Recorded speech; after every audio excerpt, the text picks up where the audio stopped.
Assalamualaikum warahmatullahi wabarakatuh.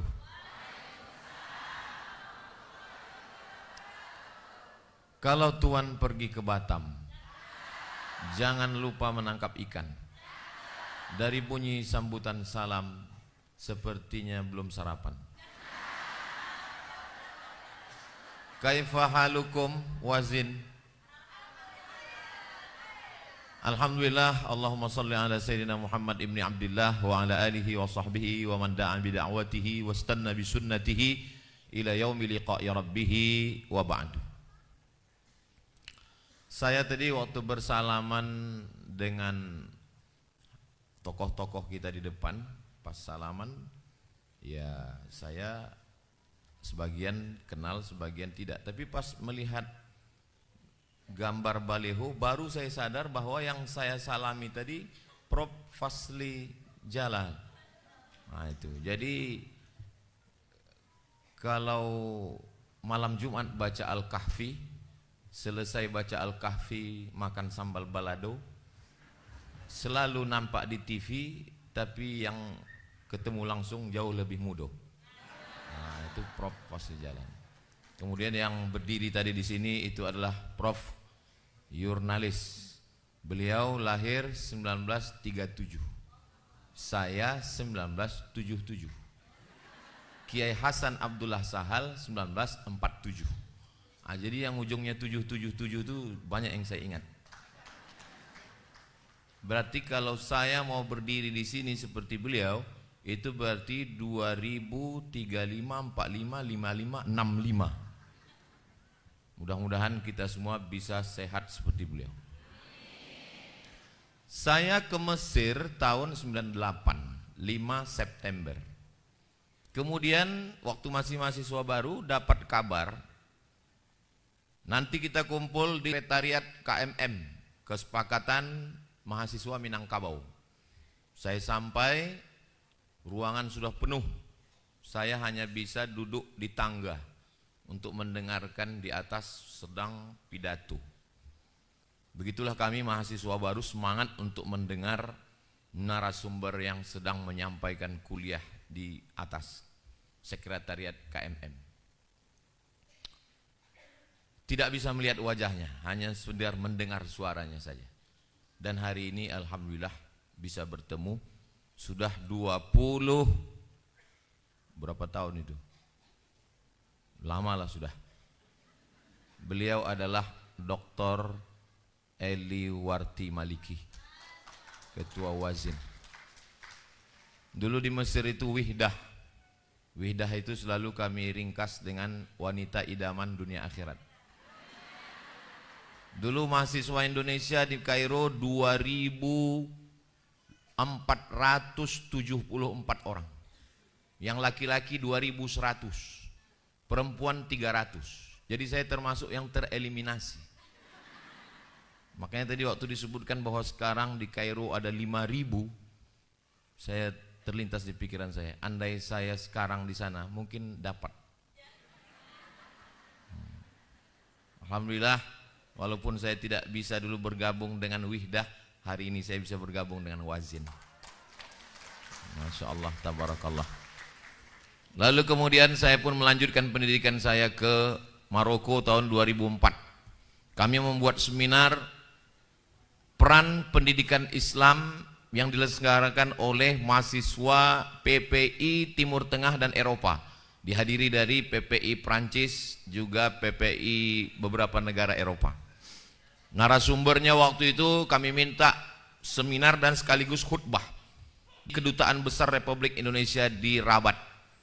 Waktu beliau khutbah lancar, dalam hati saya, nanti kalau aku pulang ke Indonesia, apakah bisa saya khutbah lancar tanpa melihat teks? Nama yang khutbah waktu itu namanya Dr. Hidayat Nur Wahid. Hari ini hadir orang. Saya sampai ke Mesir, mahasiswa baru, kata orang Al-Azhar ini masuknya mudah, tapi keluarnya belum tentu. Makanya waktu sampai di Mesir jangan tanya semester berapa, jangan tanya sudah berapa tahun di sini. Dan yang waktu itu bintangnya terang benderang, yang lancar langsung kelas tingkat 1, tingkat 2, tingkat 3, tingkat 4 langsung nyambut S2, hafal Quran, itu namanya Tuan Guru Bajang, hadir bersama kita hari ini. Saya sebetulnya menyebutkan cerita ini supaya adik-adik, kakak-kakak yang melihat kenapa Ustaz Somad tidak seperti biasanya. Karena saya sedang berada di depan senior-senior saya. Saya sekarang ini tidak merasa sebagai narasumber, seperti peserta dai cilik ini sekarang. Di depan senior-senior saya.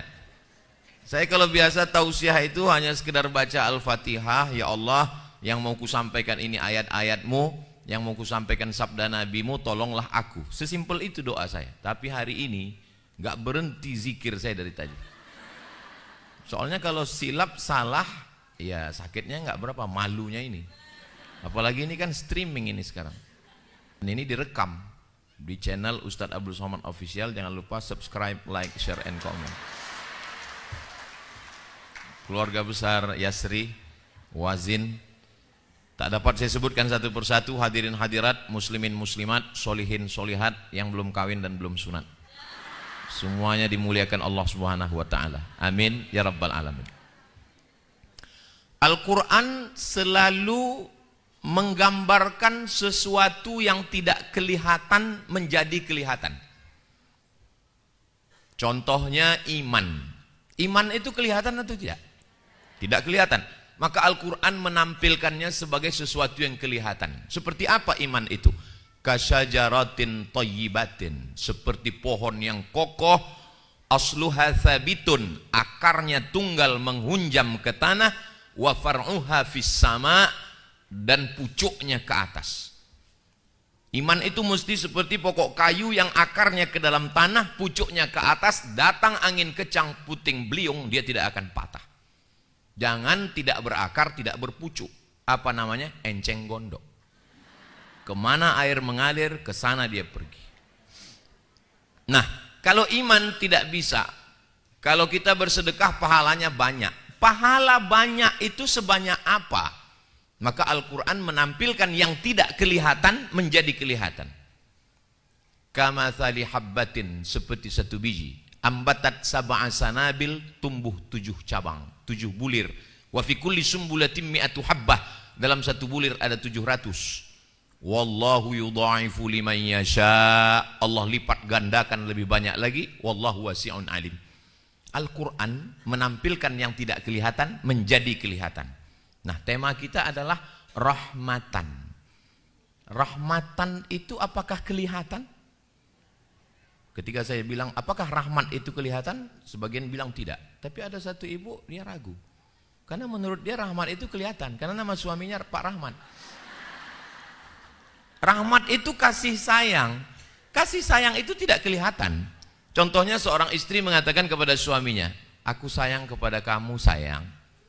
Itu tidak kelihatan.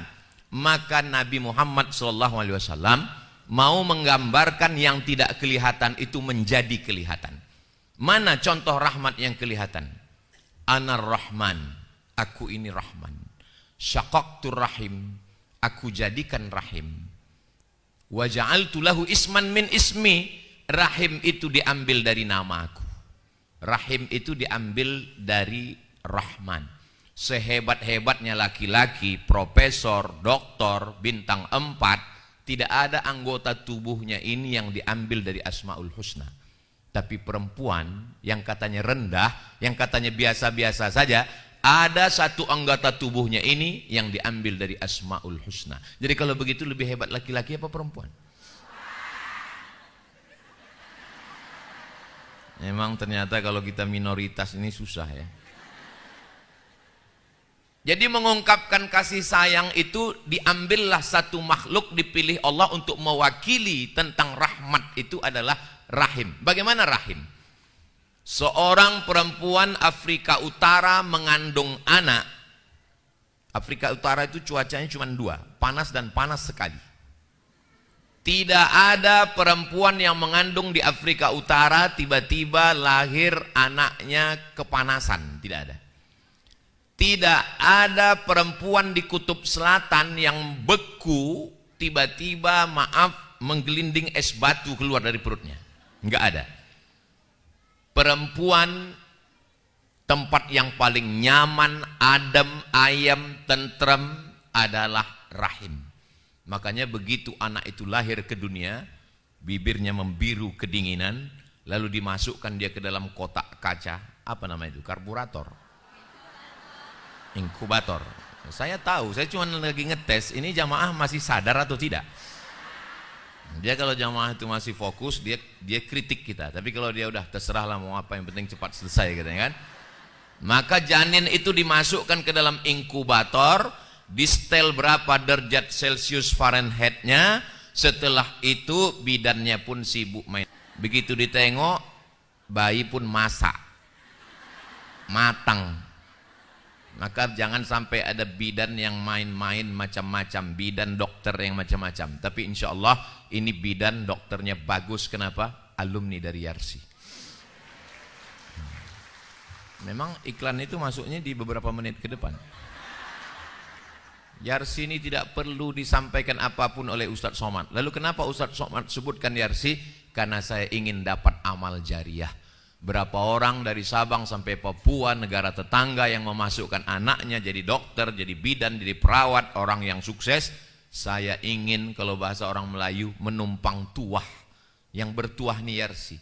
Dan ketika saya dapat amal jariahnya, saya tidak pernah ikut meletakkan batu pertamanya, saya tidak pernah ikut mewakafkan tanahnya, saya nggak pernah ikut membangunnya. Saya hanya datang memberikan sepatah dua patah kata, tapi saya dapat pahala amal jariahnya. Dari bunyi aminnya seperti kurang setuju kelihatannya. Nah, jadi tempat yang paling bisa meminimalisir rasa panas dan dingin adalah rahim. Semua yang kita makan, bakwan, semua yang kita makan itu setelah masuk ke dalam bercampur dengan bakteri, kuman, penyakit, busuk. Tapi kenapa tidak ada janin yang membusuk? Karena dijaga oleh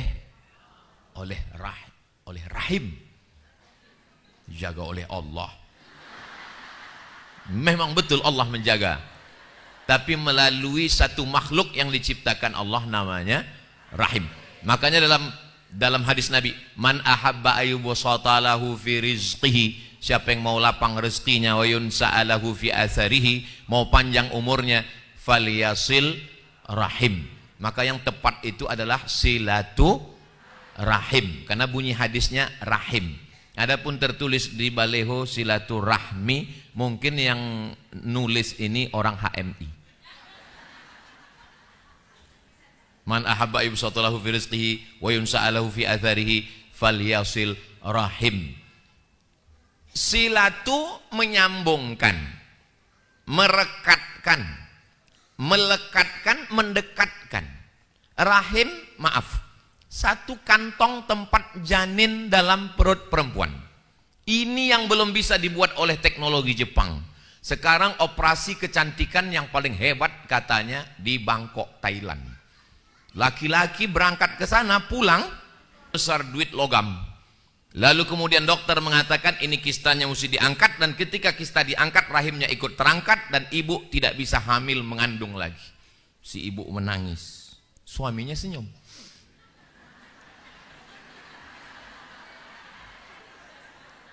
Ternyata suaminya tahu istrinya pernah mendengar pengajian, ustadz mengatakan, dawu mardakum bis sodakoh, obati orang yang sakit di antara kamu dengan sodakoh. Akhirnya dia bersodakoh. Setelah bersodakoh dia pergi lagi medical check up, ternyata yang sebesar duit logam itu mengkerut, mengecil, hilang. Rahimnya sehat, kistanya hilang, tidak perlu operasi, dan bisa punya anak lagi. Istrinya senyum, suaminya menangis. True story, kisah nyata. Jamaah kita ketemu saya di parkir masjid. Orangnya ada, nggak boleh disebut, menjaga kode etik jurnalistik. Jadi Pertemuan kita ini karena rahim, rahmat, kasih sayang Allah.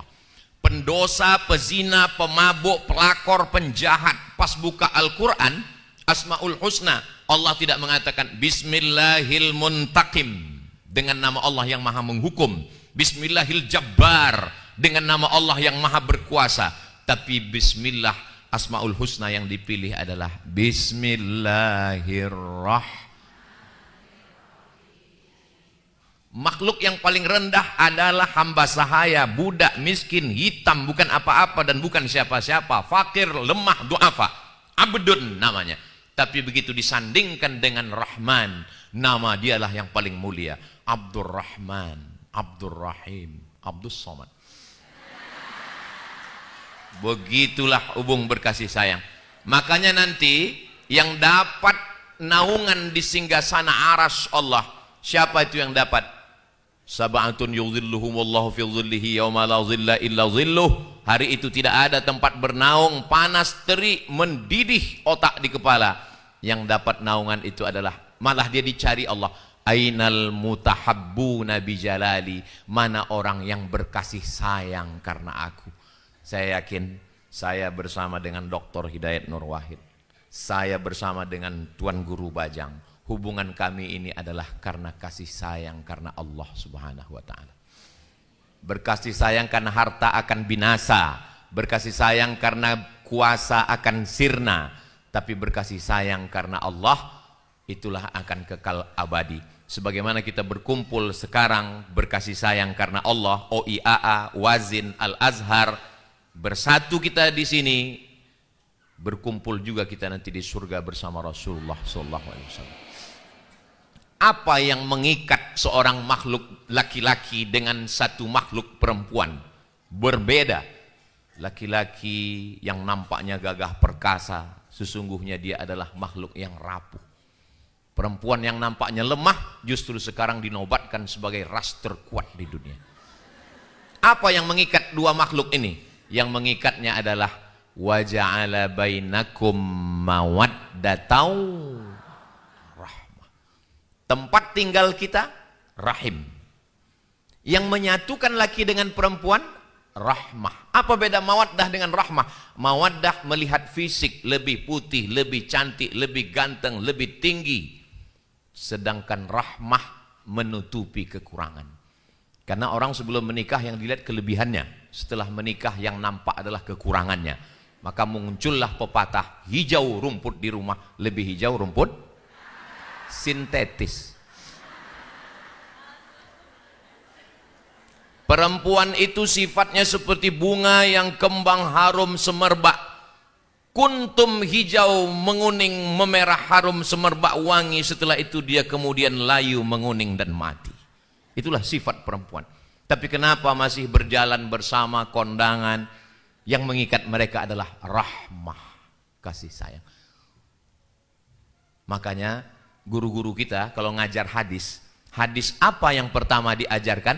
Al-musalsalat bil awwaliyah. Guruku mengajarkan hadis yang pertama kepadaku, sebagaimana gurunya mengajarkan hadis yang pertama kepadanya, sebagaimana gurunya mengajarkan hadis yang pertama kepadanya. Al-musalsalat bil awwaliyah adalah ar-rahimuna yarhamuhumur rahman irhamu man fil ardi yarhamkum man fis sama. Berkasih sayang. Orang yang tidak ada kasih sayang maka hancur, hampa, berkeping. Apa yang membuat dunia ini menjadi indah? Karena kasih sayang. Apa yang membuat dunia ini menjadi hancur? Kasih sayang juga. Seperti hancurnya hati Zainuddin ditinggalkan Hayati. Biasanya orang semakin indah kata-katanya, itu semakin hancur hatinya. Kata-kata yang indah itu lahir dari hati yang berkeping. Tapi saya tidak termasuk golongan itu. Saudara yang dimuliakan Allah Subhanahu wa taala, jadi kalau tema kita adalah dakwah perempuan dan penguatan kebangsaan, meneguhkan Indonesia dalam bingkai rahmatan lil alamin. Laisa azhariyan man lam yahfazil Quran. Siapa yang tidak hafal Quran tidak azhari. Ustaz Somad azhari, anak azhari. Saya waktu itu berangkat dari Kairo menuju Rafah, kota yang dibagi dua, satu punya Mesir, satu diambil Israel. Kami beli minuman, ketemu sama penjaga toko, dia tanya, "Enta Azhari?" "Ana Azhari," saya bilang. "Laisa Azharian man lam yahfazil Quran." Kalau enggak hafal Quran enggak Azhari. Hafiztul Quran? Hafiztul Quran. Kullu ana bilang. Ente hafal semua? Semua bilang. 30 juz? Enggak, Quran wafidin saya bilang. Quran wafidin, Quran non Arab. 1 tahun 2 juz. 2 juz, 2 juz, 2 juz. Kecuali yang doktor seperti doktor TGB dan Ibu Eliwarti, itu memang 30 juz. Maka saya kalau ditanya orang, alumni Azhar, saya alumni Maroko, saya bilang. Tapi kalau yang nanya wazin, Azhar, Azhari, saya bilang. Tergantung siapa yang nanya.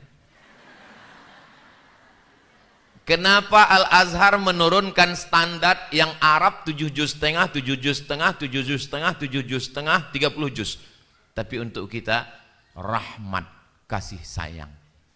Dia tahu, ini orang asing. Ketika pemerintah Republik Indonesia diserang oleh satu yang bernama krisis moneter 97-98.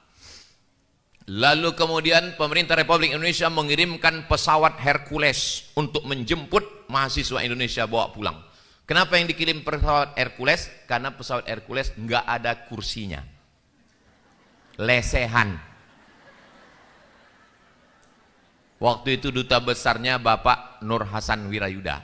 Saya kebetulan pas ceramah di rumah Bapak Gubernur Banten, adik beliau waktu itu, ketemu dengan Pak Nur Hasan. Saya tanya, "Bapak kan jadi duta besar PBB, duta besar Amerika, Eropa, mana negara yang paling Bapak berkesan?"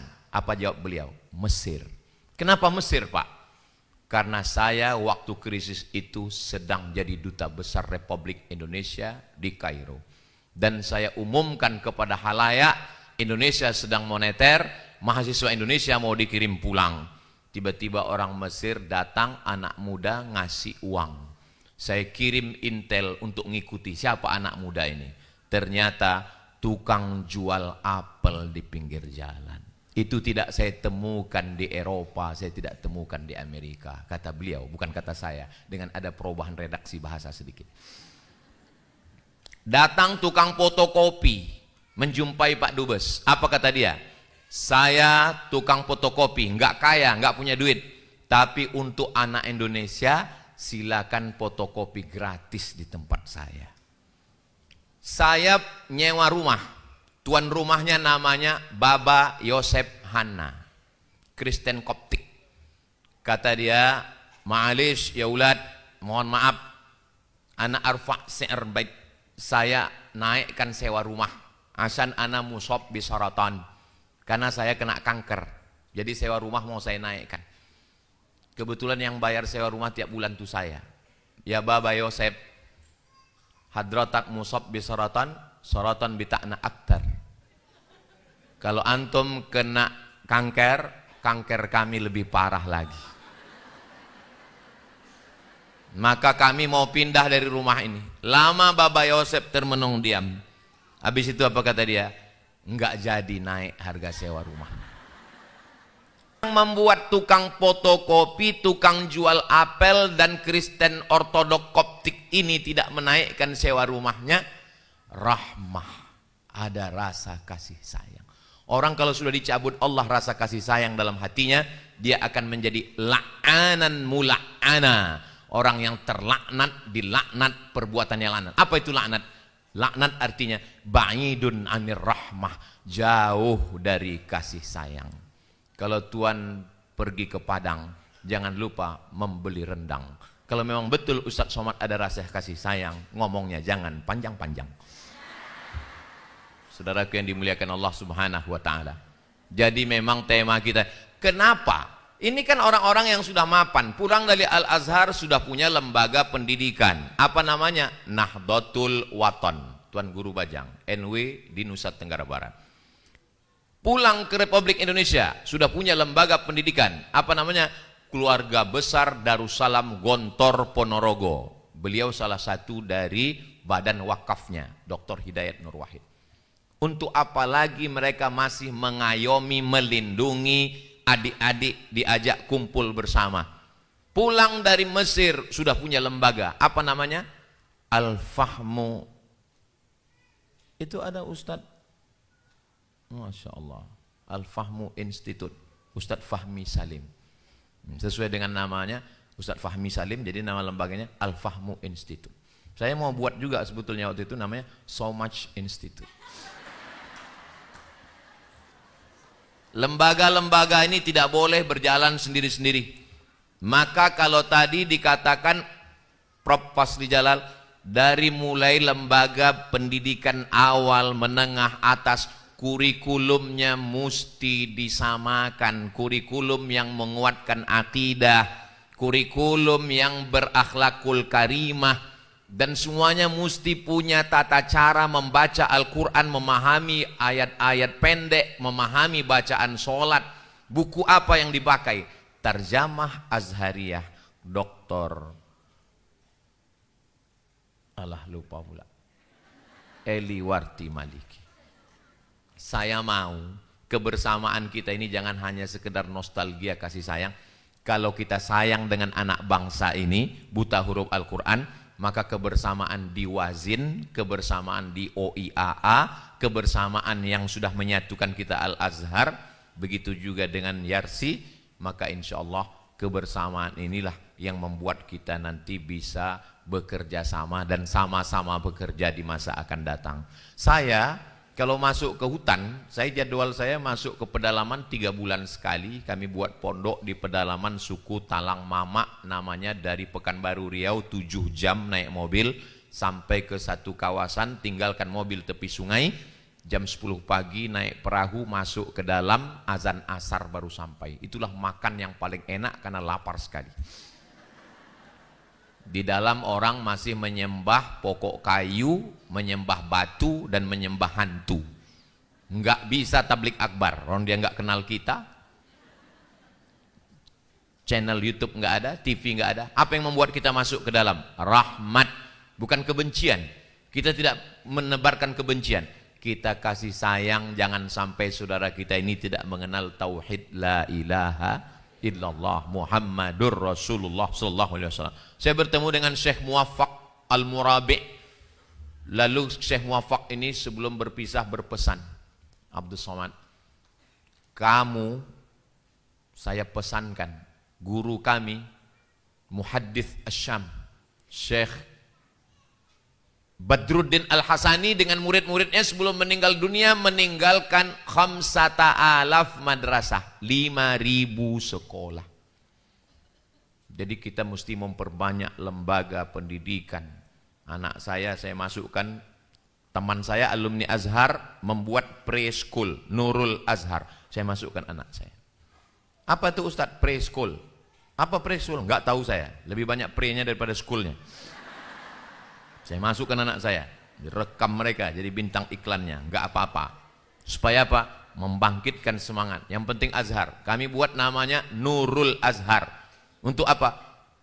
Walaupun tidak dapat Azhar, tidak juga dapat Azhariyah, paling enggak dapat Nurul Azhar. Cahaya Al-Azhar itu dapat. Makanya kami di Riau kami buat namanya Nurul Azhar Palace. Di Kalimantan dengan Ustadz Hatta kami buat namanya Nurul Azhar Kalimantan. Supaya apa? Natabarraku bi barakatil Azhar. Apa yang kita terima hari ini adalah berkah daripada masyayikh guru-guru kita dulu. Suatu ketika Imam besar Masjid Al-Azhar, Syekh Saleh Al-Ja'fari, yang makamnya di samping Al-Azhar, lewat. Waktu itu Al-Azhar sedang tarmim, sedang renovasi. Lalu debu-debu Al-Azhar itu naik ke atas dan sedang kacau balau. Apa kata Syekh Saleh Al-Ja'fari? Sajada ala hadat turab awliyaullah. Di atas debu-debu Al-Azhar ini sudah banyak kening wali-wali Allah yang bersujud. Kita ini hanyalah mendapatkan debu-debu Al-Azhar itu. Mudah-mudahan dengan berkah itu li'ila'i kalimatillah kita bersama dalam dan kasih sayang insyaallah. Agaknya itu yang dapat saya sampaikan pada kesempatan yang baik ini. Banyak kata-kata saya tidak berkenan di hati, saya mohon maaf. Menangkap puyuh di Bukit Selasih. Thank you dan terima kasih. Akhirnya saya tutup dengan pantun penutup. Madiun lemah teles, matur nuwun Gusti Allah sing bales. Aku lu qauli hadza astaghfirullahi wa lakum. Wassalamualaikum warahmatullahi wabarakatuh.